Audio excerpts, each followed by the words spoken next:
Vijayawada parliament party సమావేశం ప్రారంభమైంది.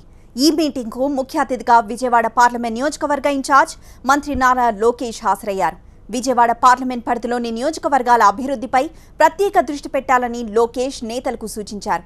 July, August నెలలో నియోజకవర్గ విస్తృత స్థాయి సమావేశాలను నిర్వహించాలని నిర్ణయించారు.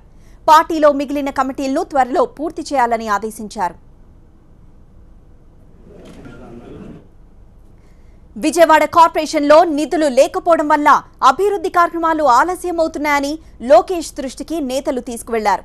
విజయవాడ మున్సిపల్ కమిషనర్, సిటీ పరిధిలోని ఎమ్మెల్యేలతో రేపు సమావేశం నిర్వహిస్తానని లోకేష్ హామీ ఇచ్చారు. ఈ సమావేశంలో సమస్యలు పరిష్కరిస్తానని అన్నారాయన. ఆలయ కమిటీలు వీలైనంత త్వరగా పూర్తి చేస్తామని చెప్పారాయన.